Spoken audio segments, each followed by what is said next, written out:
Hey,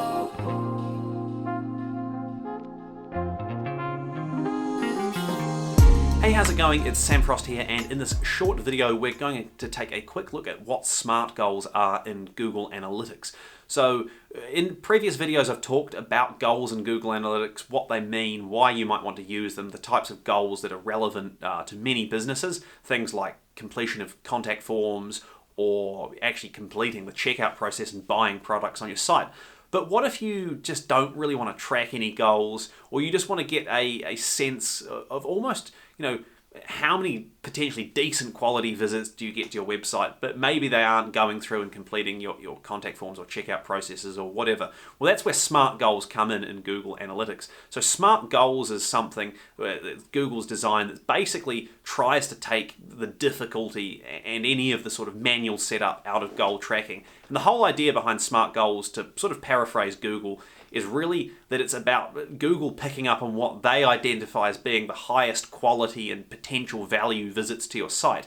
And so if you've got a site where, maybe you just can't track goals for some reason. Now, an example of this might be that you have a website that's been built by a developer who's not particularly easy to work with, and you can't go in and set up any goal tracking via Tag Manager, and you don't know how to do, any other type of goal tracking yourself. Well, that's where you might set up SMART goals and just say, hey, look, it's not perfect, but it gives me an understanding at least of, am I getting any quality visits through? And SMART goals can be used to pass back into things like Google Ads to actually optimize for conversions as well, and that's where a lot of people are sort of pushed to by Google. So SMART goals, really, long story short, it's just about giving Google the ability to kind of tell you, hey, here's what we think is happening in terms of quality visits to your website, visits where people are engaged and active.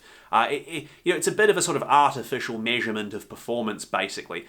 Almost imagine it like, you could go out and run a marathon, right? And the time that you take to finish your marathon, that is the true goal. That's the true sort of measurement. But let's say that for some weird reason your marathon gets cancelled, right? But you still want to understand how you might have run that marathon. Well, instead, you could hook up a heart rate monitor, and you could hook up one of those funny oxygen masks that you see people running on in labs, and maybe there's some kind of way you could concoct a measurement off those two, the heart rate and the breath output, and work out via some sort of algorithm how fast you would have run that marathon if you had been able to do it. So it's a little bit like that. It's kind of like when you can't measure the true goal, you make a bit of a simulacrum or a bit of a sort of artificial measurement to give you an idea of whether your marketing is performing well. So in an ideal world, you wouldn't rely on SMART goals, but there are some reasons why you might want to use them. They are interesting to sort of see how Google interprets the performance of your website and marketing as well. So hopefully that gives you a good rundown on what SMART goals are. If you've got any questions, please do comment. Email me on info@samfrost.co.nz.